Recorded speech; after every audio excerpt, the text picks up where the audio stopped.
Alright guys, assalamualaikum warahmatullahi wabarakatuh. Welcome back and welcome to my channel JFX. Ya, dan kali ini gue akan bahas mengenai trade breakdown yang udah gue ambil di XAU dan juga US Oil minggu kemarin. Mungkin kalian udah lihat gue upload cuplikan di TikTok ya, baik dari US Oil maupun XAU.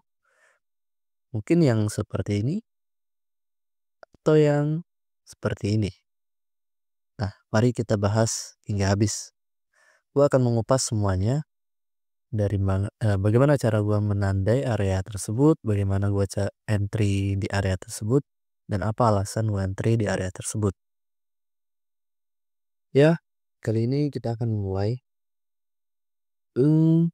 sebenarnya dari record sebelumnya ya, dari sudah di hari apa ini, di hari Rabu tanggal 5 Juni.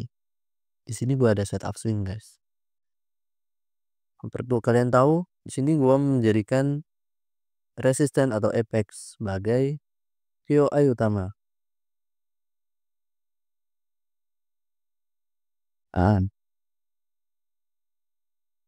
Apex. Lalu turun time frame yang lebih rendah, ya 1 jam. Sini yang perlu kita identifikasi apa sih? Di sini terdapat yang namanya buy side liquidity.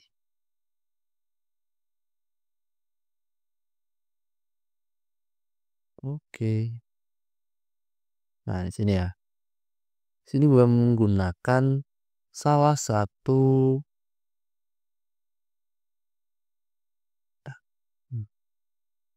Oke. Namun gue nggak langsung entry di titik merah ini. Gue menggunakan salah satu Fibonacci yang memang udah lama gue nggak pakai gitu kan.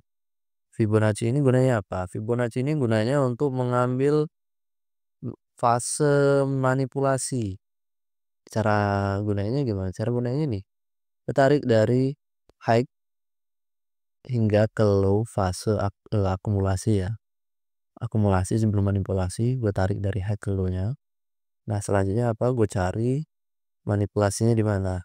Di sini gue tentuin manipulasinya bertepatan berada di efek.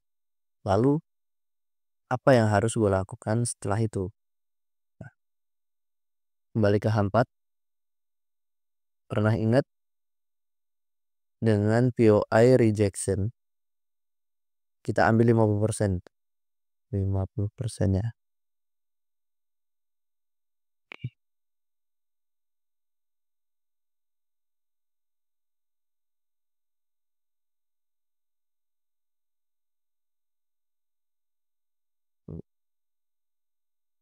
Kita sudah membuat range dari 0 hingga 1 ya.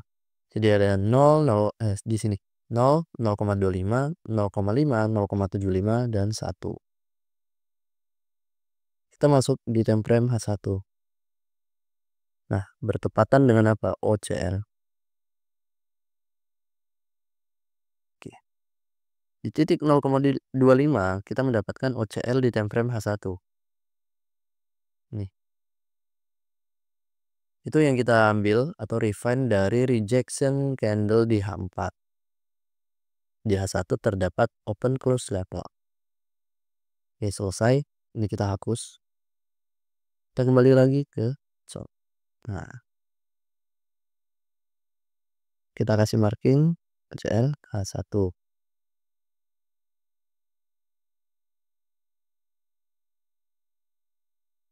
Oke, guys. Jadi sini gua mengidentifikasi terdapat 1 buy side liquidity, kedua apex. Yang ketiga gua mengambil OCL H1 sebagai refine. Dan juga gua menggunakan apa sih namanya? Fibonacci. Entah gua nggak tahu ya, udah lupa namanya apa karena ini masih tersimpan dengan rapi. Cuman gua kasih nama XXX doang nanti. Ya, sesuai ya tujuan gua entry di mana dan exitnya di mana ya di sini. Exit point gua udah di Ini dia. Oke. Sebenarnya gua ada second entry ya di sini. Tapi itu ada di akun lain tapi udah kena SL duluan karena kata temen sih. Kata temen tuh SL Cina, SL pelit gitu.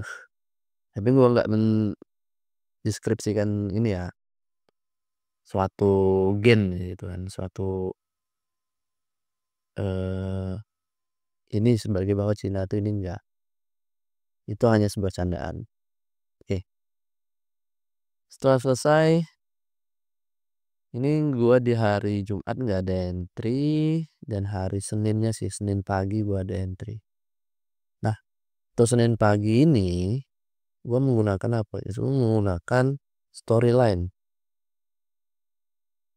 Gua ambil nih.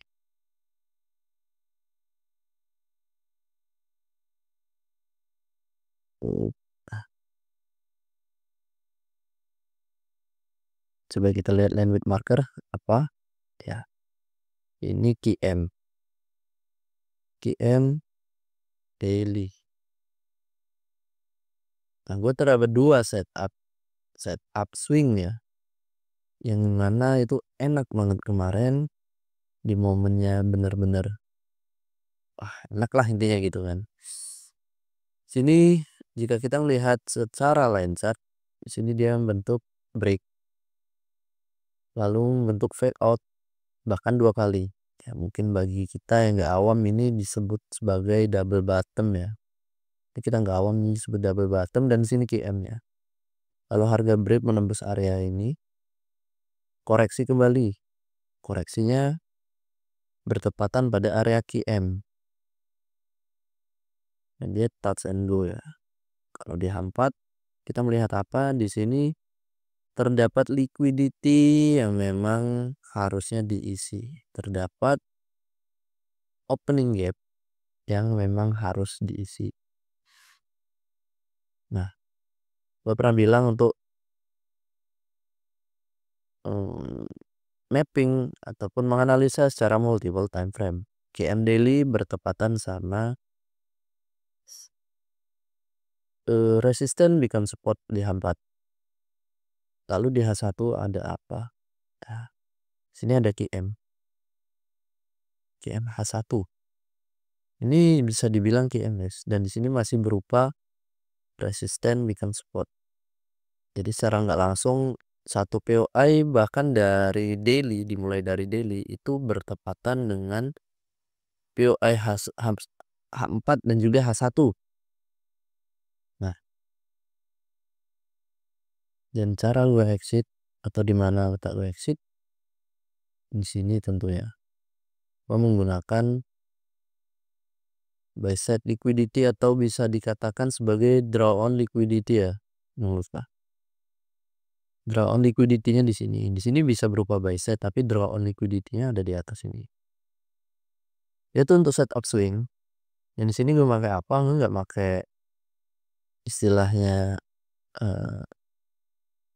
ini ya, nggak pakai Fibonacci.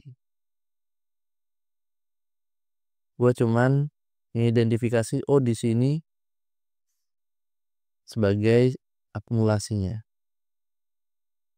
Dan ketika harga udah dijebol gitu kan, ditembus, lalu harga membentuk konfirmasi turtle soup. Nah, harga membentuk konfirmasi turtle soup.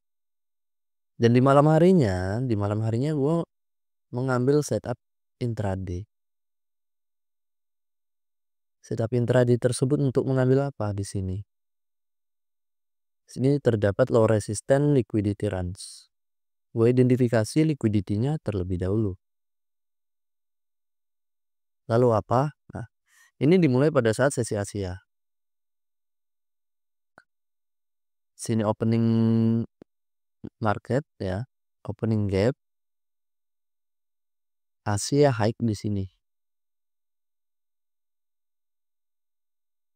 Harga turun membentuk yang namanya ASEAN low. Karakteristik dari market tersebut membentuk ASEAN low. Oke, kita lihat secara indikator yang kita pakai menggunakan di timing. Nah, Sini Asia low, coba kita cek yang 15. Tuh kelihatan dengan jelas ya. Sini Asia low, Asia high, oh sorry, Asia high di sini. Dan di sini kita lihat ada London, London sini. Jadi kalau kita melihat skematik yang udah pernah gue jelasin, ketika Asia bentuk manipulasi bahkan reversal, dan apabila London itu bentuk akumulasi gitu kan, kok bisa diasumsikan bahwa New Yorknya akan membentuk continuation, kelanjutan tren seperti ini. Dan apalagi yang gue identifikasi, shift structure.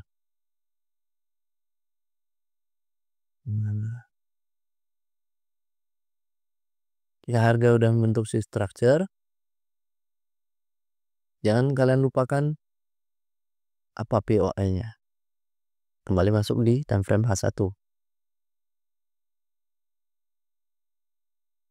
Sini. Sebenarnya POI yang utama ya menjadi indikasi itu adalah gap, opening gap yang terjadi di pagi hari gitu kan, berhasil di break. Asumsi gua, wah ini harga akan mengisi kembali di area gap yang udah berhasil di break gitu kan. Ya mungkin kalau inversion ya, mungkin ada di sini bawahnya ada inversion gitu kan. Sini inversion. Bang kenapa nggak pakai area-area alkemis ya? Tetap gue pakai area alkemis. Tapi gue mengidentifikasi FVG maupun gap itu area atau harga yang perlu diisi. Jadi kayak gini guys. Kita udah tahu ya. Ini kita ambil area inversion. Area inversion itu berhasil diambil pada saat jam 6 malam waktu Jakarta. Ya ngambil apa dia? Dia ngambil ini dan juga ambil set ini. Karena time-nya nggak bertepatan sama time entry yang udah gue rencanain atau gue plan gitu. Gue berasumsi seperti yang kalian lihat di TikTok, ada di dalam postingan gue itu ada possible SMT gitu kan. Possible SMT sama apa? Sama SAG. Yang mana skematiknya SAG seperti ini dan XAU seperti ini. Nih, seperti yang kalian lihat. Kalian bisa cek sendiri di YouTube ya. Sorry di TikTok gue. Lalu yang gue tandain selanjutnya apa sih? Baru ada ini OCL. Inilah area yang gue tandain. Asumsi gue dia membentuk turtle soup dan juga SMT konfirmasi. Seperti itu ya. TS-nya ini SMT-nya. Ternyata benar. Analisa gue nggak salah bahwa harga ambil turtle soup atau ambil liquidity swap dan juga membentuk konfirmasi SMT. Target gue mana? Ini untuk target pertama sebenarnya. Buy side terdekat sebagai target pertama dan area low resistance liquidity range ini menjadi target kedua. Namun di sini di hari berikutnya harga entry gue yang ada di sini itu terkena SL plus. Setelah running sampai atas nih, SL plus di hari berikutnya. Sini Asia di next day atau di hari berikutnya ini nggak gue ambil. Karena gue nggak prepare pada saat itu ya, karena masih pagi sih. Di sini kebetulan gue prepare, makanya gue dapet di area KND ini. Oke, mungkin breakdown trade dari SAU udah. Namun sebenarnya masih ada lagi. Kayak kemarin ambil di CPI. Yang gue nggak tahu emang ada CPI ya, tapi gue ambil ini. Kok tiba-tiba candle melejit, gue cek lah untuk POI ya, atasnya ada apa. Oh ini ada support become resistance. Gue targetin area Asia low di bawah, namun nggak berhasil ditekan. Lagi-lagi apa SL plus. Terus yang terakhir kemarin gue ada ini. Gue asumsi harga ambil Asia lalu ambil low di London di sini. Dan lagi-lagi harga nggak berhasil diambil, lagi-lagi apa? SL plus lagi. Ya karena memang benar, seharusnya gua masih menggunakan follow the trend gitu kan. Di sini kemarin eh, gua memanfaatkan yang namanya trending counter top. Kenapa? Pada saat itu gua melihat opportunity gitu kan, melihat peluang. Ya ada peluang gitu kan. Yang penting apa? Yang penting kita tahu apakah benar-benar tepat untuk entry di area itu atau posisi itu atau enggak. Yang penting kalian paham. Jangan sampai kalian berkeinginan untuk entry counter trend tapi kalian nggak paham area mana kira-kira yang bakal diambil. Itu ya. Oke, mungkin udah selesai dari breakdown XAU baik secara intraday maupun secara swing. Selanjutnya kita masuk ke apa ini? Oh ya, kita masuk ke pair oil. Nah, ini dia. Setting banget, guys.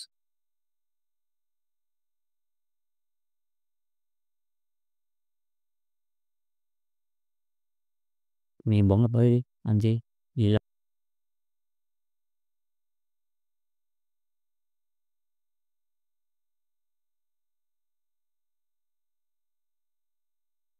Gue cukup pakai M30 sih kemarin.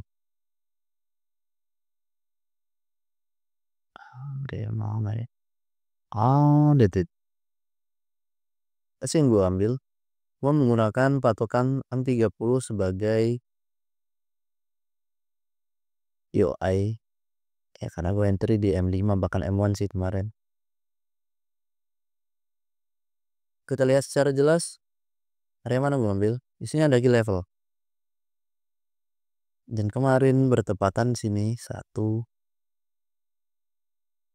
2, dan 3. Nah, ini belum terjadi memang. Kalian udah lihat before-nya kayak mana ya kan? Dan apa? Di sini dia meninggalkan area FVG yang perlu diisi. Oke, totalin sebagai key level.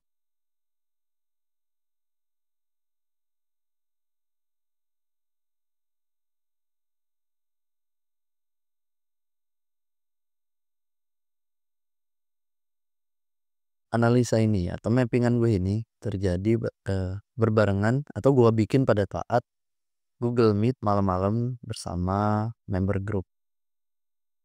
Ya memang terkadang gue nggak sering-sering buka Google Meet ya. Admin gue biasanya si Aas itu open baik dari Telegram maupun Google Meet. Pada saat harga mengambil key level apakah langsung entry? Enggak. Gue cek di M5. M5-nya ada apa?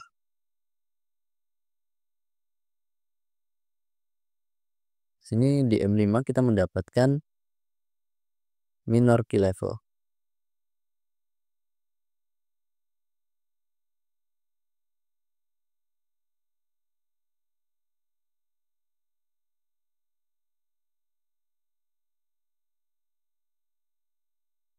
Di sini kita tahu ada akumulasinya. Dan ya lagi-lagi gua menggunakan konfirmasi turtle soup sebagai tempat dimana gua entry. To exit dimana bebas terserah. Cari liquidity terdekat ataupun buy set maupun sell set terdekat seandainya kalau trend bearish ya. Dan untuk maksimalnya itu kemarin gua ambil daily previous. Nah, gua ambil dari daily previous.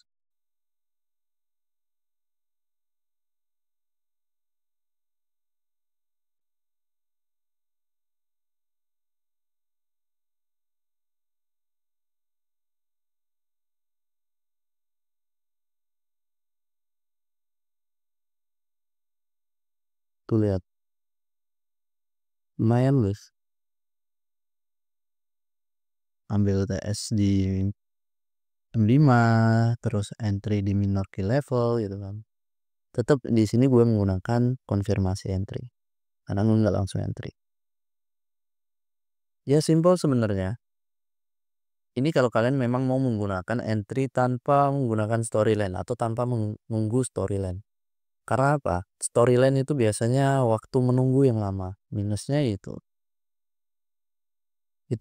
banyak, kalau memang kalian suka strategi swing gitu, kalian cocok menggunakan storyline. Tapi kalau kalian sukanya lebih ke intraday,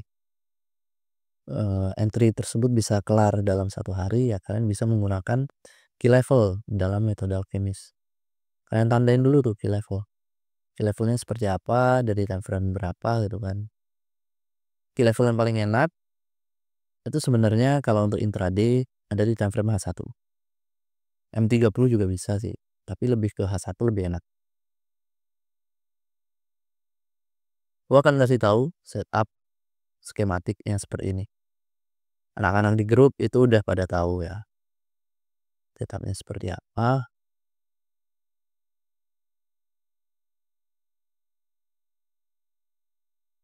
Oke. Kita lihat di sini ada RBS ya, resistance backup support.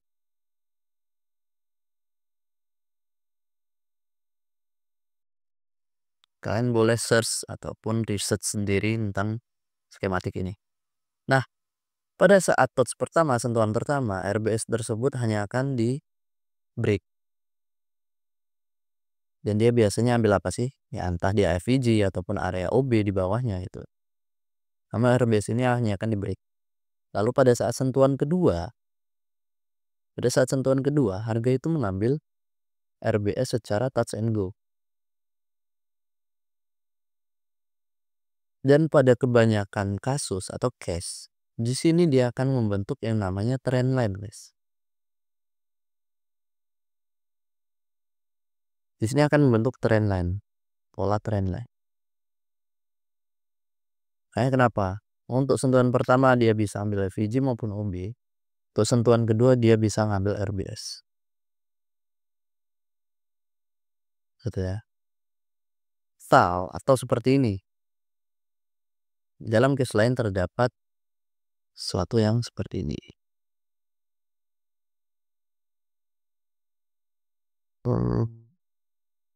Apa ya? Nah,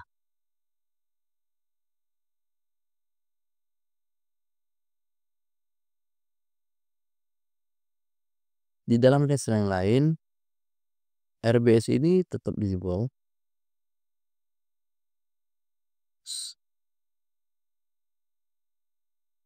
Sini.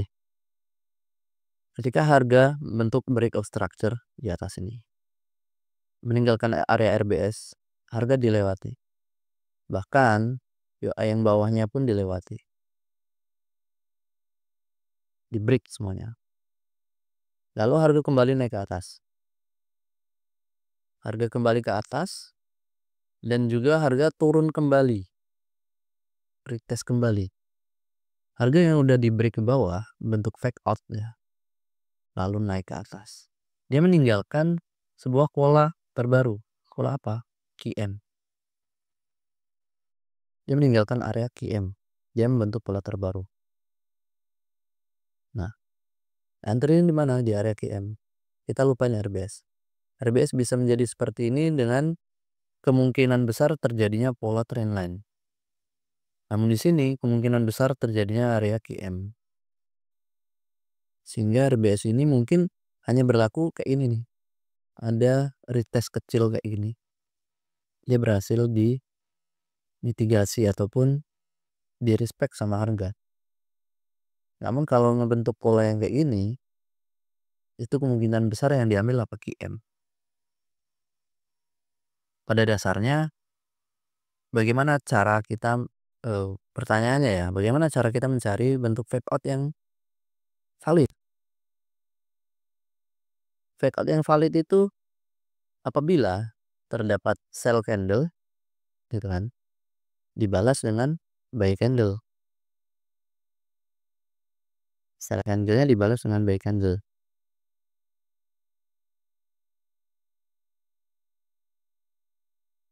Dan bisa lebih valid apabila wick dari candle sell gitu kan berhasil di-swap oleh candle buy.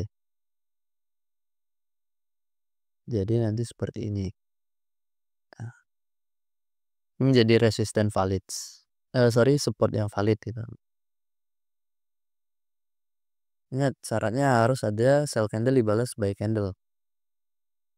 Kalau kita hanya membahas harga ini hanya berhasil diambil oleh wick gitu kan, hanya sekedar wicknya doang, ya berarti itu bukan menjadi area fade out, melainkan area swap liquidity. Fake out yang dimaksud ialah jika sudah berhasil di break oleh candle. Jika hanya terjadi oleh swap oleh wick candle, ya itu hanya berupa swap liquidity. Dan ini nggak bisa dijadikan acuan bahwa wick tersebut menjadi kepalanya. Bisa jadi kedepannya itu akan menjadi next liquidity. Namun apabila berhasil di break oleh candle, itu bisa kita asumsikan harga itu menjadi resisten yang kuat. Ya kepalanya lah, ini left shoulders kan GM, Quasimodo di sini kepalanya. Sini apex-nya. Maksimal sampai apex untuk area terakhir gitu. Perlu diingat, itu perlu kalian notes. Jika terjadi hanya sekedar oleh wick, itu berarti kita asumsikan sebagai swap liquidity.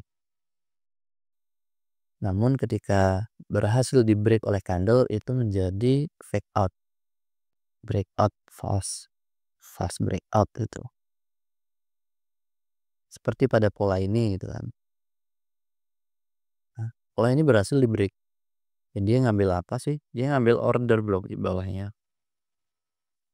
Nah, sini key level kita yang di break. Sama kayak ini. Sama aja udah. Baik secara minor maupun major. Dia berhasil di break. Yang break tersebut dia ngambil apa? Ngambil order ya. Seketika harga naik ke atas, retest kembali, diambil. Oke, mungkin sekian ya dari breakdown trade baik dari intraday maupun swing, dan cara yang gue ambil gimana, alasannya seperti apa gitu. Gue cuman gak mencantumkan time karena time gue kemarin menggunakan quarterly teori sih, lebih ke area Q1, Q2 sampai Q4. Cycle-nya seperti apa itu. Dan gue masuk di 90 menit cycle hingga micro cycle. Khususnya untuk US oil. Namun untuk XAU yang udah gue jelasin itu karena gue berlaku swing. Gue memanfaatkan momen di mana letak POI-nya, di mana letak liquidity-nya, dan di mana ataupun kapan harga itu kira-kira akan mengambil after swap gitu. Ternyata udah 28 menit ya, nggak nyangka, nggak kerasa gitu kan. Dan apabila gue ada kesalahan kata, penyebutan maupun istilah, gue mohon maaf. Kalian bisa komen, bisa mengkritik gue dengan kritikan yang membangun di dalam komentar di bawah. Nah, apabila kalian suka dengan video gue, kalian bisa like, comment, share, dan juga subscribe channel YouTube gue. Gua Wak J. Sekian dari gua. Assalamualaikum warahmatullahi wabarakatuh, and see you in the next video.